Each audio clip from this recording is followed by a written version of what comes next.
बात करते हैं आरएमएस वैल्यू ऑफ एसी की। क्या बात करते हैं आज यहां से? आरएमएस वैल्यू ऑफ एसी की। अब आरएमएस का मीनिंग थोड़ा सा आप लोगों को समझना होगा अच्छे से, तभी आप लोगों को ये वाला डेरिवेशन आएगा। डेरिवेशन है इसके अंदर, ठीक ठाक डेरिवेशन है, ठीक ठाक नहीं काफी अच्छे इसके अंदर डेरिवेशन ही है, लेकिन एक दो बार अगर आप प्रैक्टिस करेंगे इजीली आप लोगों को यहां से आ जाएंगे। थोड़ा थोड़ा इंटीग्रेशन, थोड़ा थोड़ा डिफरेंशिएशन भी आपको हल्का हल्का इसके साथ आना चाहिए।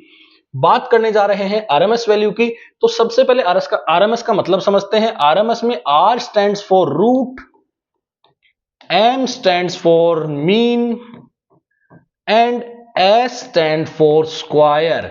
लेकिन इनका जो सीक्वेंस है वो आपको देखना होगा कि आपको स्क्वायर क्या करना है, पहले करना है। आपको स्क्वायर क्या करना है बच्चों? पहले करना है। मीन आपको सेकंड नंबर पे करना है और थर्ड नंबर लास्ट में आपको उस चीज का क्या कर देना है? रूट कर देना है। रूट का मतलब समझते होंगे, पावर में क्या लगा देनी है? 1/2 हाफ लगा देनी है, ठीक है। तो ये है यहां से सिग्निफिकेंस ऑफ आरएमएस। आरएमएस का जो मतलब है वो एक्चुअली क्या है? Root mean square value. देखो भैया, रूट मीन स्क्वायर किया जा रहा है, मतलब पहले स्क्वायर किया जा रहा है, उसका रूट किया जा रहा है, सॉरी स्क्वायर करके उसका मीन किया जा रहा है और फिर रूट लगाया जा रहा है। यही जो वैल्यूज होती है एसी करंट में, कहीं पे भी अगर आपको कोई भी वैल्यू गिवन होगी तो वो पक्का वहां से आरएमएस वैल्यू ही होगी। एवरेज वैल्यू थोड़ा ज्यादा इजी टर्मिनोलॉजी में चला जाता है, लेकिन आरएमएस थोड़ा सा यूं स्पेशल है। थोड़ा देखना होगा आप लोगों को कि आरएमएस वैल्यू कैसे ऑल्टरनेटिंग करंट में निकाली जाए। तो मान लेते हैं कि हमारे पास जो आई है वो आई नॉट साइन ओमेगा टी है, लेकिन फिलहाल हम यहां से देखते हैं कि पहले हम उसका क्या करते हैं? स्क्वायर करते हैं। पहले क्या करते हैं? स्क्वायर। तो हमें अगर आरएमएस वैल्यू निकालनी है, आई आरएमएस हमें अगर निकालना है तो हमें आई का क्या करना होगा? स्क्वायर करना होगा। करंट का हमें क्या करना होगा, या वोल्टेज का हमें क्या करना होगा? स्क्वायर करना होगा। स्क्वायर करने के बाद हमें सेकंड नंबर पे क्या करना है? जैसे मैंने बताया आप लोगों को, फर्स्ट पे क्या करना है? स्क्वायर कर दिया। सेकंड पे क्या करना है? मीन। तो मीन का आप ये सिंबल यूज कर सकते हैं या बार भी लगा सकते हैं। मीन के आप दो सिंबल यूज कर सकते हैं, बार भी लगा सकते हैं, और ये जो डबल एरो वाला सिस्टम है ये भी आप यहां पे मीन में यूज कर सकते हैं। अब बात चलेगी रूट की, 3 नंबर पे बात चलेगी रूट की, तो ये लगा दिया हमने रूट, ये लगा दिया हमने रूट। मतलब हमें इसकी वैल्यू कैलकुलेट करनी है, हमें इसकी वैल्यू कैलकुलेट करनी है। चलिए कैलकुलेट करते हैं। आई की जगह आप लोग क्या लिख सकते हैं? आई की जगह लिख सकते हैं I naught sine omega T, और उसके स्क्वायर भी लगाने हैं, तो ये लगा दिया स्क्वायर। समझ गए? I naught square sine square omega t. अब उसका क्या करेंगे? एवरेज, और उस पर पावर क्या लगाएंगे? 1/2। समझ में आ गई बात? क्लियर है? हम यहां से प्रूव करने जा रहे हैं कि आई आरएमएस की जो वैल्यू होती है वो होती है आई नॉट बाय रूट 2। क्या होती है आई आरएमएस की value? I naught by root 2। ठीक। अब एवरेज करना है आपको I square sine square omega t का। किसका एवरेज करना है? I square sine square omega t का। तो आप लोग तो जानते हैं कि integration I d t upon integration d t is I average. तो आई स्क्वायर, आपको स्क्वायर का एवरेज करना है, तो आप लोग यहां से आई की जगह क्या रखेंगे? I square sine square omega t. तो यहां से आ जाएगा इंटीग्रेशन आई नॉट का square sine square omega t upon integration d t, पूरे की पावर कितनी हो जाएगी? हाफ। पता है I naught square sine square omega t का आपको क्या करना है? एवरेज। तो आई का करते थे तो क्या आता था? आई का एवरेज करते थे तो क्या आता था? I d t. अब आई स्क्वायर का एवरेज मतलब I naught sine square omega t का एवरेज करेंगे तो यहां पे क्या आएगा? I naught square sine square omega t. देखिए यहां से जो आई नॉट का स्क्वायर है वो यहां से क्या आने वाला है? बाहर आने वाला है, और लिमिट आपकी हमेशा की 0 to t, और यहां पे भी आप लिमिट लगाएंगे 0 to t। अब बताइए यहां से इंटीग्रेशन से क्या आई नॉट का स्क्वायर बाहर आएगा? जी बिल्कुल, इंटीग्रेशन से आपका आई नॉट का स्क्वायर बाहर यहां से आ जाएगा। इंटीग्रेशन से आपका आई नॉट का स्क्वायर बाहर आ जाएगा। अब इंटीग्रेशन से अगर बाहर आएगा तो ये बन जाएगा आपका आई नॉट का स्क्वायर और साइन स्क्वायर ओमेगा टी। देखो एक फॉर्मूला होता है बच्चों, एक फॉर्मूला होता है 2 sine square theta is equals to 1 minus cos 2 theta.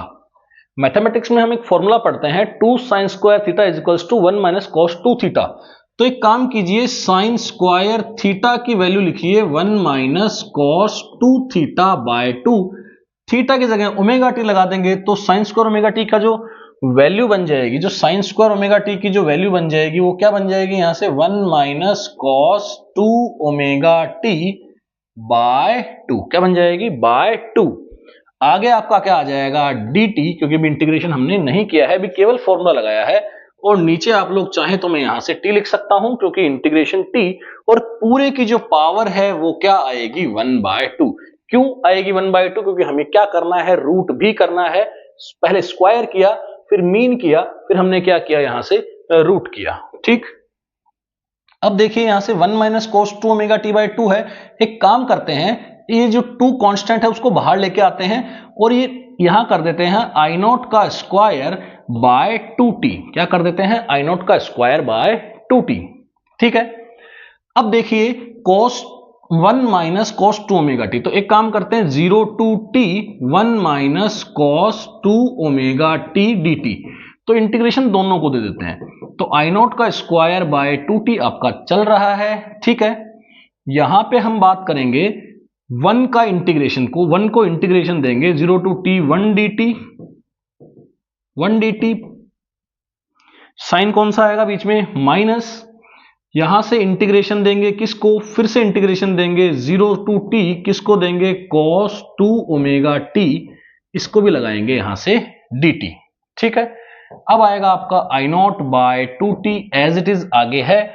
1 का इंटीग्रेशन क्या होगा t, तो 1 का इंटीग्रेशन कर देंगे यहां से t माइनस t पे लिमिट लगा देंगे 0 टू t, यहां पे लगा देंगे cos 2 ओमेगा t। अब देखिए भैया cos 2 ओमेगा टी का जो इंटीग्रेशन होगा वो आपका sin 2 ओमेगा 2 होगा, लेकिन 2 ओमेगा क्या आएगा नीचे आएगा, तो यहां से क्या बन जाएगा आपका sin 2 ओमेगा टी अपॉन का क्या आ जाएगा आपका 2 ओमेगा। इस पूरी टर्म के नीचे क्या आएगा 2 ओमेगा, और आपकी यहां से लिमिट लग जाएगी 0 टू t, और पूरी की पूरी टर्म के क्या लग जाएगा यहां से 1/2। होप सो यहां तक आप लोगों को डेरिवेशन समझ में आया होगा। बात चलेगी I naught by 2t, I naught by 2t। अब एक काम करते हैं, upper limit minus lower limit, क्या करेंगे upper limit minus lower limit, मतलब t माइनस 0, मतलब ये क्या हो जाएगा यहां से t हो जाएगा, क्या हो जाएगा भैया यहां से t हो जाएगा। ठीक है, माइनस, अच्छा साइन 2 ओमेगा टी में t पुट करेंगे, तो t पुट करेंगे तो कैपिटल T पुट करेंगे स्मॉल t की जगह, तो यहां से बन जाएगा आपका माइनस का साइन 2 ओमेगा टी अपॉन पूरे के नीचे क्या है यहां से 2 ओमेगा, पूरे के नीचे ही क्या है यहां से 2 ओमेगा। क्लियर है, और लिमिट आ जाएगी आपकी, लिमिट हमने लगा दी है, माइनस 0 लगाएंगे तो कोई फायदा उसका है नहीं, साइन 0 क्या होता है 0, साइन 0 क्या होता है 0, पूरे की पावर में क्या आ जाएगा 1/2, पूरे की पावर में क्या आ जाएगा बच्चों 1/2, आई नॉट का स्क्वायर है, सॉरी आई नॉट का यहाँ स्क्वायर है। ठीक है, आई नॉट का स्क्वायर है, वेरी सॉरी।